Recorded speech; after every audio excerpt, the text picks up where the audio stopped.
여기 프랑스의 젊은 화가는 자신의 인생이 한국 때문에 180도 바뀌었다며 감격의 인사를 전하고 있습니다. 한국의 음악으로 진정한 내면의 해방을 찾았다는 그녀에게 대체 무슨 일이 일어난 걸까요? 오늘의 사연을 시작합니다. 잠깐 좋아요를 눌러주시면 더 좋은 영상을 만드는데 큰 힘이 됩니다. 안녕하세요. 저는 한국에 살고 있는 프랑스 출신 클레르예요. 오늘은 프랑스에서 도망치듯 한국으로 올 수밖에 없었던 제 이야기를 여러분과 나누려고 합니다. 그동안 누구에게도 솔직하게 말하지 못하고 벽장 속 비밀일기처럼 꽁꽁 숨겨둔 이야기였는데 이렇게 속 시원하게 터놓을 순간이 오다니 기분이 이상하네요. 지금부터 말씀드리는 사연에는 저를 포함한 우리 가족의 이야기가 담겨 있어요. 그래서 먼저 저희 집안에 대해 말씀드릴게요. 저희 엄마는 집안 대대로 존경받는 고귀한 귀족 가문이었어요. 외할아버지는 프랑스 혁명으로 신분제가 철폐된 지 수백 년이 지났지만 여전히 혈통을 중시하며 스스로를 백작이라고 여기며 사셨죠. 사실 지금은 귀족이니 평민 출신이니 하는 말은 전혀 의미가 없지만 외할아버지는 여전히 어떤 집안 출신인지 따져서 그에 걸맞는 대접을 해주기를 바라셨습니다. 영국은 아직까지 왕실과 귀족의 명예가 여전히 막강한 영향을 미치는 품격 있는 나라라며 부러워하셨죠. 저희 집안이 귀족이 된 건 오래전에 저희 집안 출신 남성들이 스페인과의 전쟁에서 큰 공을 세운 걸 인정받은 게 계기가 되었습니다. 당시 루이 13세로부터 백작 자귀를 하사받으면서 귀족 가문이 되었다고 해요. 저희 가문의 고향은 알자스 지방에 있는 작은 시골 마을이었어요. 귀족이 되기 전까지는 그렇게 명망 있는 집안은 아니었지만 백작 자귀와 함께 많은 돈을 왕실에서 받아서 한순간에 부와 명예까지 얻게 된 거예요. 그래서 많은 땅을 가지게 되었고 작은 마을 안에서는 왕처럼 막강한 힘을 발휘했다고 합니다. 마을 사람들은 저희 집안 어른들만 보면 그저 황송해서 머리를 땅에 쳐박고 받들어 모셨다고 해요. 그래서 외할아버지는 어릴 때부터 귀공자처럼 귀한 대접을 받으면서 자라게 되었죠.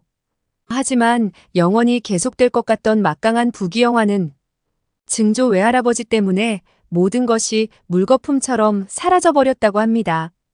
그 당시에 프랑스에 산업혁명이라는 거센 바람이 몰아치고 있었고 더 많은 물건을 기계로 빨리 만들기 위해 농사를 짓던 땅에 큰 공장을 마구 만들기 시작했다고 합니다.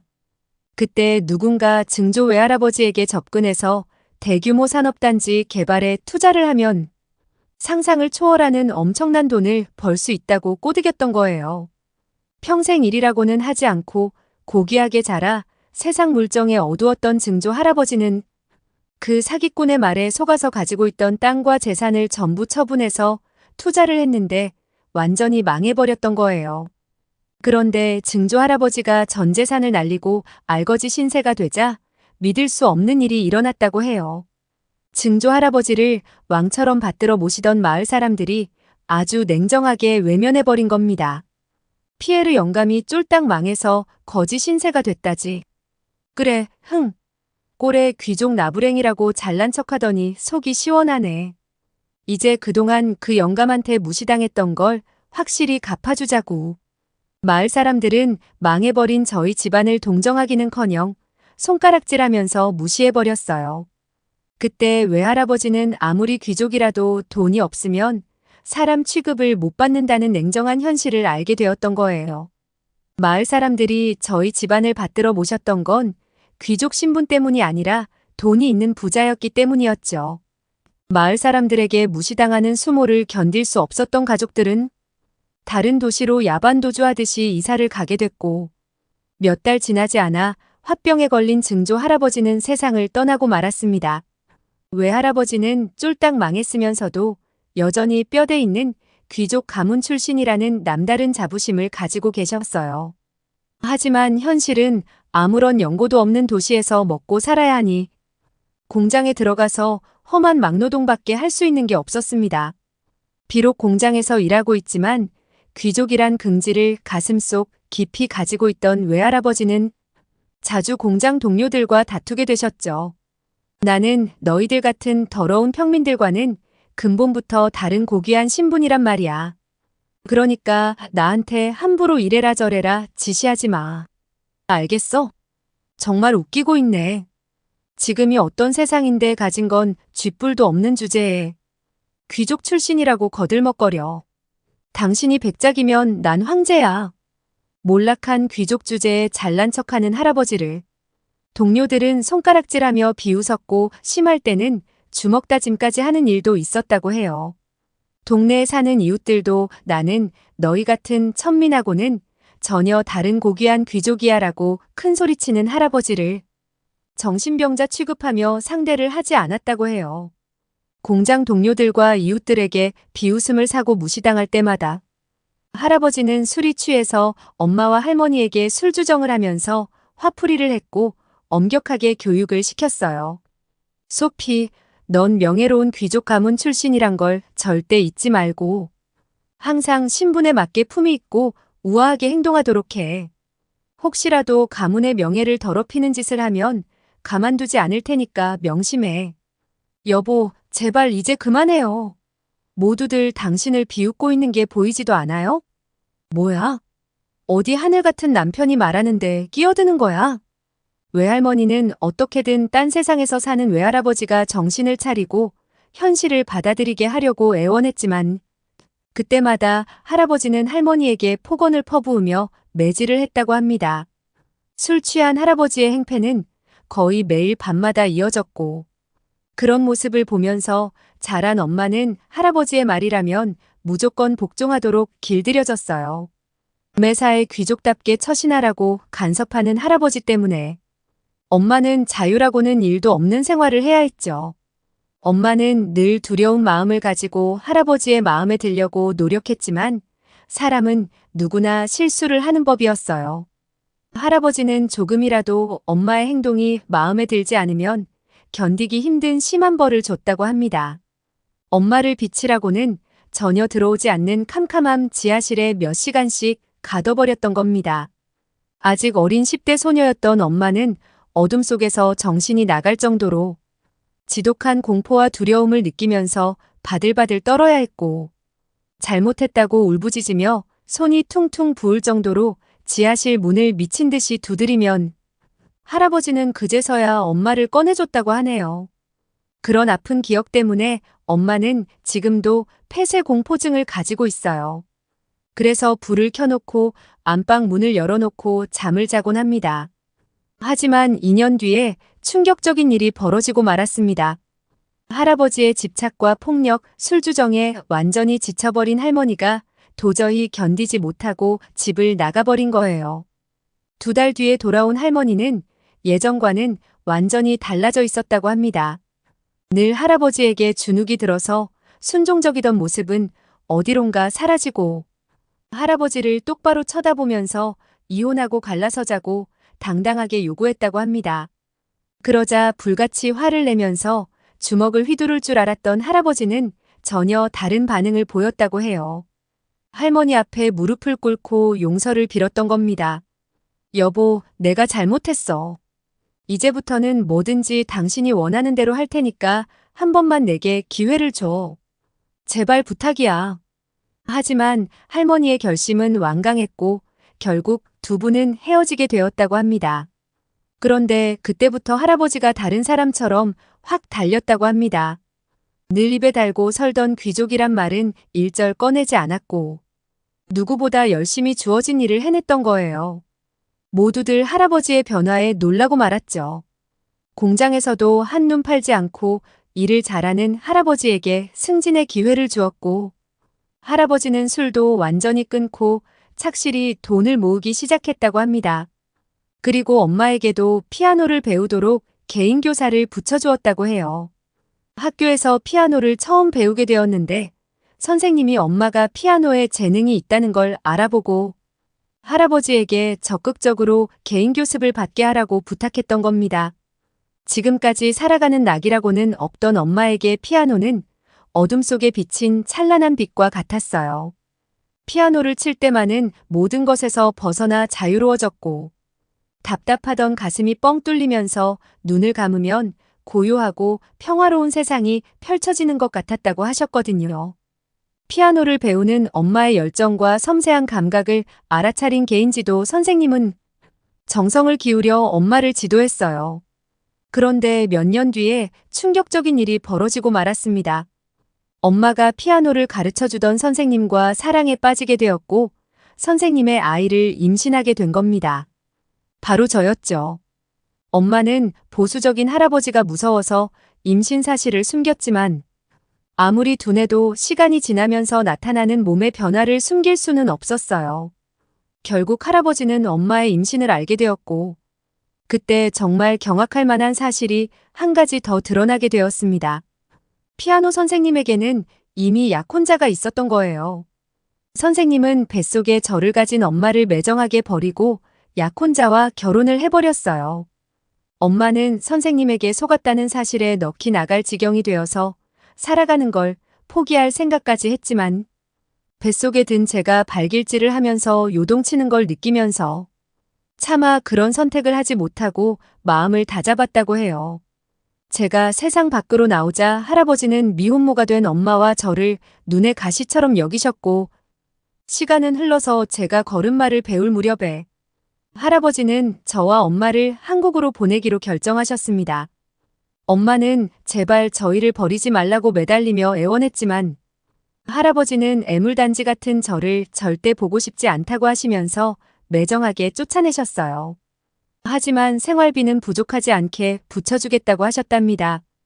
그때 할아버지는 제법 많은 재산을 가지고 계셨거든요.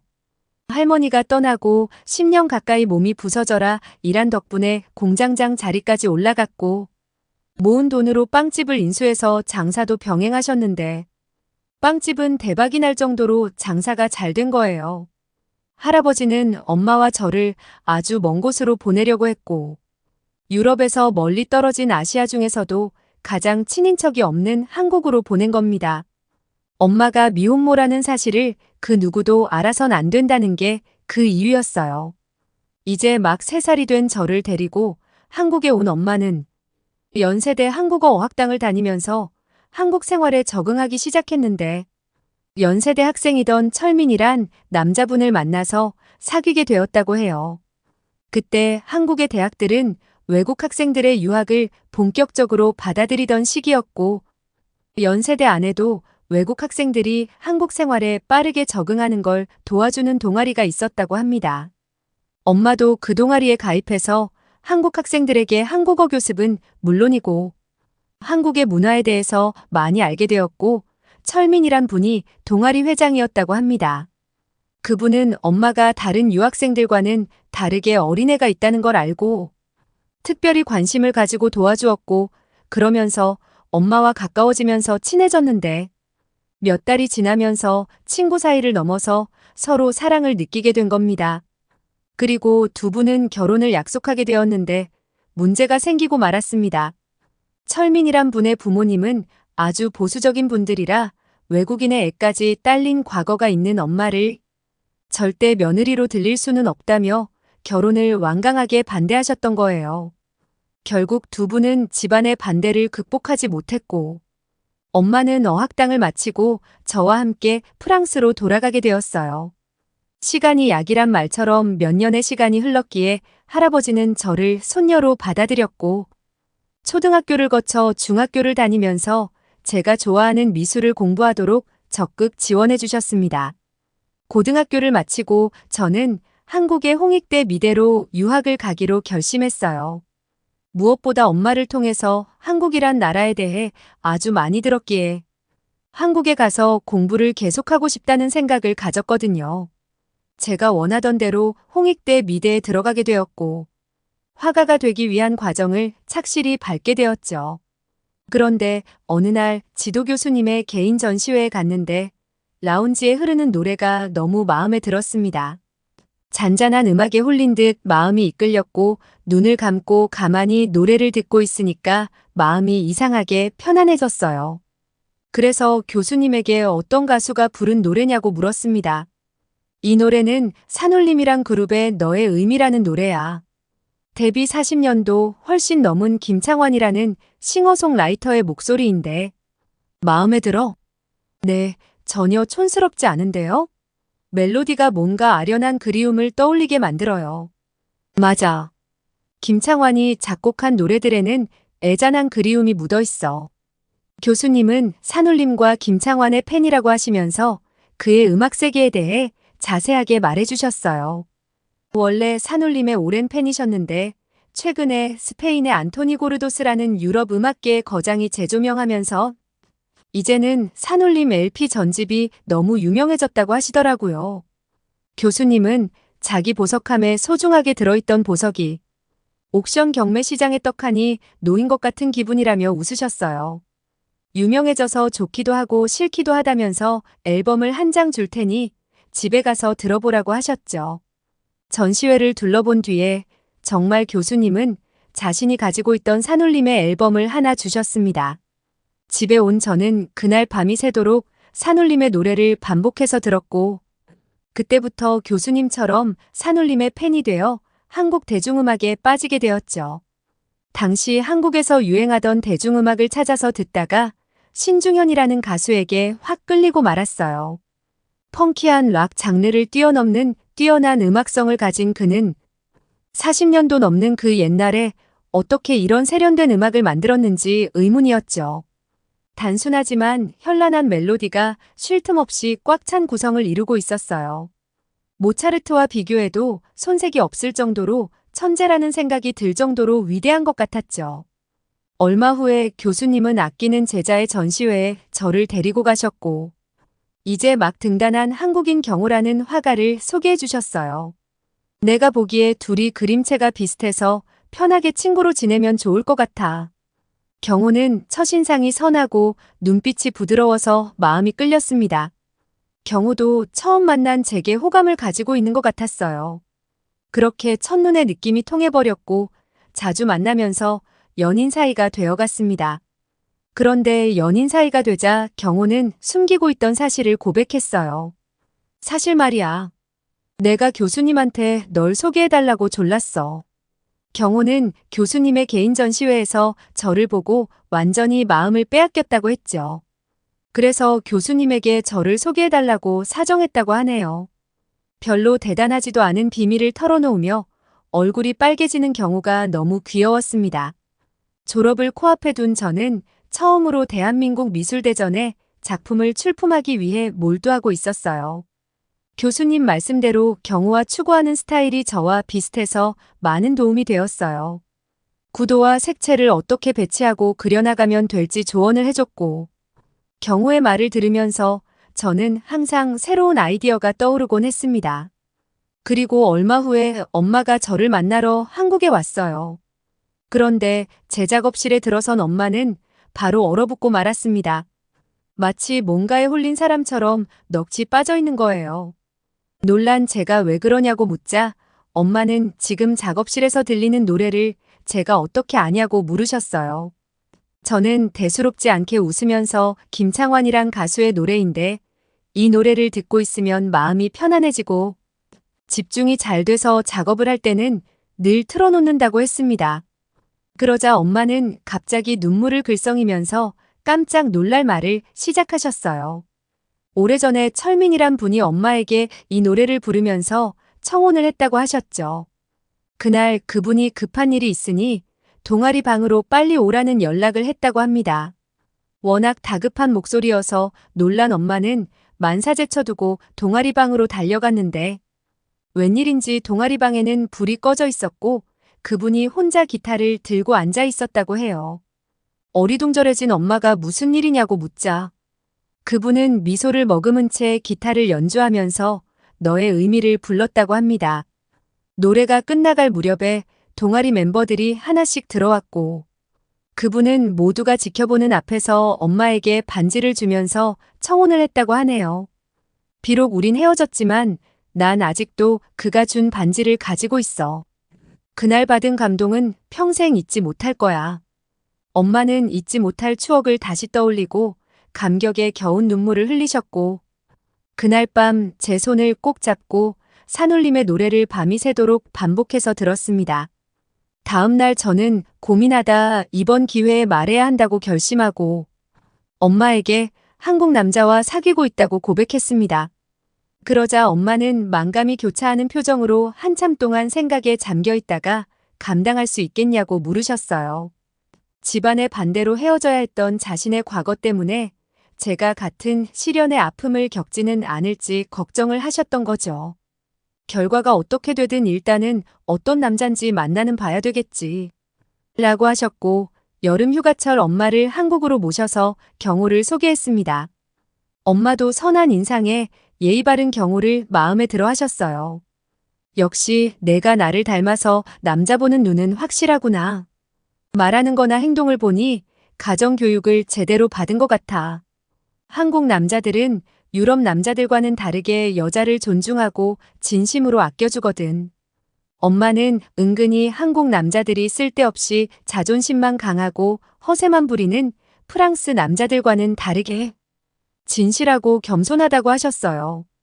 그때 엄마의 눈빛에서 쓸쓸함이 비쳤는데 아마도 헤어진 그분을 떠올리신 것 같았어요. 경호와 저는 엄마가 프랑스로 돌아가기 전에 추억을 만들기 위해 조용한 바닷가로 여행을 갔습니다. 엄마는 한국의 해변을 보고 너무 아름답다고 감탄하셨어요. 프랑스의 바닷가도 아름답기로 유명하지만 한국처럼 아기자기한 맛은 없었죠. 프랑스 해안이 단순한 데에 비해 한국은 백사장과 더불어 몽돌이라고 부르는 작은 돌들이 깔려 있었거든요. 부드러운 자갈이 깔린 해변을 걸으면 파도에 쓸려 자그락거리는 소리를 들을 수 있어서 광활한 우주에 저 혼자 있는 고요한 기분이 들었습니다. 어머니와의 바다 여행에서 돌아온 뒤에 경호와 저는 미뤄왔던 일을 하기로 결정했습니다. 경호의 어머니를 만나 뵙고 인사를 드리는 일이었죠. 경호의 아버지는 몇 년 전에 교통사고로 세상을 떠나셨다고 했어요. 저는 혼자 키운 외아들이 외국 여자와 결혼하겠다고 하면 어떤 반응을 보이실지 무섭고 불안했습니다. 하지만 꼭 거쳐야 되는 과정이어서 떨리는 마음으로 경호의 엄마를 만나게 되었는데 생각도 못했던 일이 벌어졌습니다. 경호 어머니는 유창한 프랑스어를 하시면서 저를 반갑게 맞아주시는 거예요. 알고 보니 경호 어머니는 대학에서 프랑스어를 전공하셨다고 했어요. 어머니가 저를 마음에 들어 하시는 걸 보니 비로소 마음이 놓였지만 옆에서 빙긋이 웃고 있는 경호를 보자 갑자기 얄밉다는 생각이 들었어요. 제가 불안해하는 걸 뻔히 알면서도 어머니가 프랑스와 남다른 인연이 있는 분이라는 사실을 일부러 숨겼던 거예요.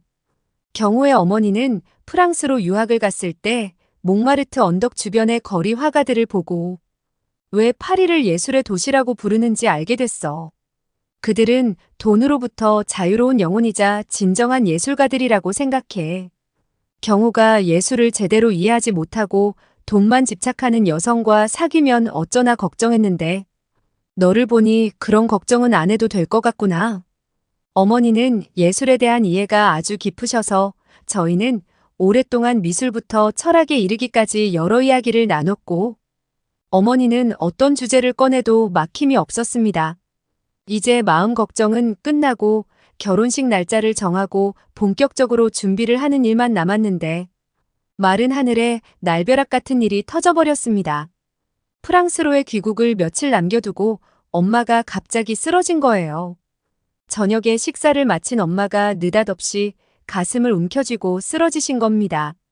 숨을 제대로 쉬지 못해 얼굴이 백지처럼 하얗게 변해버리셨는데 바로 구급차를 불렀고 대학병원 응급실로 가서 응급조치를 받은 뒤에 엄마는 겨우 안정을 찾으셨어요. 엄마는 전부터 심장이 좋지 않으셨어요. 자주 가슴에 통증을 느끼고 호흡곤란을 겪으셨지만 프랑스 병원에서는 선천적으로 심장이 약해서 그런 것이니 그냥 무리하지 말고 조심하면서 참고 지내라는 말만 했어요. 그런데 한국의 의사들은 전혀 다른 진단을 했습니다. 이건 선천적으로 심장이 약해서 생긴 문제가 아닙니다. 심장을 움직이는 근육에 혈액을 공급하는 관상동맥이 많이 막혀 있네요. 그냥 퇴원하시면 언제 다시 심장 발작으로 쓰러지실지 모릅니다. 이번에 막힌 혈관에 쌓인 찌꺼기를 싹 걷어내고 넓히는 수술을 해야 합니다. 저와 엄마는 깜짝 놀라고 말았죠. 프랑스 의사들은 당장 죽을 정도로 심각하지 않으면 쓸데없는 수고를 줄이려고 그냥 퇴원시키는 경우가 많은데 한국은 환자의 작은 불편함까지 세심하게 살펴보고 없애려고 노력하는 거예요. 의료진의 실력이나 장비들도 독일과 더불어 유럽연합을 이끌어가는 프랑스보다 훨씬 더 발달되어 있었어요. 엄마는 병동으로 옮겨져 입원하고 수술을 기다리게 되었습니다. 엄마는 제가 면회를 갈 때마다 한국 간호사들이 너무 친절하다면서 입에 침이 마르도록 칭찬을 하셨어요. 그녀들은 제가 병원에 오지 못하면 혼자 있는 엄마가 무료하지 않도록 바이탈 체크를 위해 병실에 들릴 때마다 스몰 토크를 하며 말동무가 되어주었다고 해요. 엄마도 살갑게 자신을 돌보고 챙겨주는 간호사들의 마음에 감동한 거죠. 엄마의 말동무가 되어준 사람은 한 명 더 있었습니다. 소식을 들은 경우의 어머니가 병원으로 와서 엄마의 곁을 지켰는데 두 분은 금세 오래된 친구처럼 웃으며 수다를 떠는 사이가 되셨어요. 다정한 두 분을 보면서 자연스럽게 흐뭇한 미소를 짓게 되었네요. 수술은 성공적으로 끝났고 엄마는 빠르게 건강을 회복하셨습니다. 엄마는 모두 한국 의료 장비와 기술이 아주 뛰어난 덕분이라고 하셨어요. 병원에서 퇴원한 엄마와 저는 연세대 교정을 둘러보며 산책을 했습니다. 옛날의 추억이 깃들어 있는 건물들을 보면서 엄마는 머릿속에 고이 간직해둔 추억들을 하나씩 떠올리면서 감격에 겨운 듯 눈을 감으셨어요. 저희는 연세대 근처의 음반 판매점에 들러 산울림과 신중현과 엽전들의 앨범을 샀습니다. 이미 상견례를 마친 거나 다름이 없어서 2달 뒤에 결혼식을 치르기로 날짜를 정하고 엄마와 함께 프랑스로 돌아와서 결혼 준비를 시작했어요. 외할아버지에게 한국 남자와 결혼하겠다고 말씀드렸더니 조용히 웃으면서 고개를 끄덕이셨습니다. 그러더니 엄마와 제 손을 잡으시고 눈물을 흘리셨어요. 내가 옛날에 너희 모녀에게 몹쓸 짓을 참 많이도 했어. 염치 없는 줄 알지만 이제라도 나를 용서해 주겠니? 할아버지는 이제 어엿한 사업가가 되어 계셨고 옛날과는 전혀 다르게 품이 있고 점잖은 분으로 변해 있었죠. 할아버지가 입에 달고 사시던 귀족의 품격을 가진 분이 되신 거예요. 엄마는 흐느껴 우는 할아버지를 꼭 안아주셨고 그것으로 저희들의 가슴에 못 박혀 있던 아픈 기억은 모두 날려버렸어요. 그런데 느닷없이 경호가 빅뉴스라고 호들갑을 떨면서 한국에서 깜짝 놀랄 소식을 전해왔습니다. 엄마의 옛 연인 철민이란 분을 찾았다는 믿을 수 없는 말을 한 거예요. 그의 이야기는 이랬습니다. 친하게 지내는 선배가 경호에게 새로운 카페를 찾았다고 하면서 데리고 갔다고 해요. 그 선배는 잘 알려지지 않은 숨겨진 명소나 맛집과 특이한 컨셉을 가진 곳을 발굴해서 다른 사람들에게 알려서 좋은 평가를 받는 걸 취미생활처럼 즐긴다고 하네요. 선배는 차를 몰고 외곽 순환도로를 따라가다 한적한 산길로 빠져서 한참을 달린 끝에 뭔가 독특한 분위기를 풍기는 카페 앞에 도착했답니다. 카페의 외부는 아담한 한옥을 연상시켰고 안으로 들어가자 마치 시간을 70년대로 돌려놓은 듯한 풍경이 펼쳐졌다고 해요. 의자와 탁자 인테리어까지 모든 것이 옛날의 다방을 떠올리게 만들었고 음악도 옛날의 통기타 가수들의 음악을 주로 틀고 있었다고 합니다. 고전적인 분위기도 마음에 들었지만 앞권은 통유리로 된 창문을 통해 보이는 탁 트인 전망과 풍경이 너무 마음에 들었다고 합니다. 산기슭이 한눈에 들어오는 시원한 경치는 음악을 들으며 조용히 생각에 잠기기에 딱 좋은 곳이었죠. 그래서 새로운 그림에 대한 구상을 할 때면 자주 갔는데 이상하게 카페에 갈 때마다 산울림의 노래가 꼭 흘러나왔다고 합니다. 그래서 단골이 되어서 사장님과 친해진 뒤에 왜 산울림의 노래만 틀어놓으시냐고 물었더니 첫사랑을 기억하기 위해서라고 말했다는 겁니다. 첫사랑에 대한 기억을 잊지 않으려고 이 노래를 듣는 거야. 그녀에게 청혼할 때 이 노래를 불러줬거든. 그리고 사장님의 첫사랑이 프랑스 여성이었다는 말을 듣는 순간 경호는 전기에 감전된 것처럼 짜릿한 느낌이 등을 타고 올라왔다고 해요. 설마 하는 생각을 하면서 경호는 조심스럽게 물었답니다. 혹시 그 여성분의 이름이 소피 아니에요? 맞아. 아니, 자네가 그걸 어떻게 알지? 모든 게 분명해졌고 경호는 저와 엄마에 대해 자세하게 말했다고 합니다.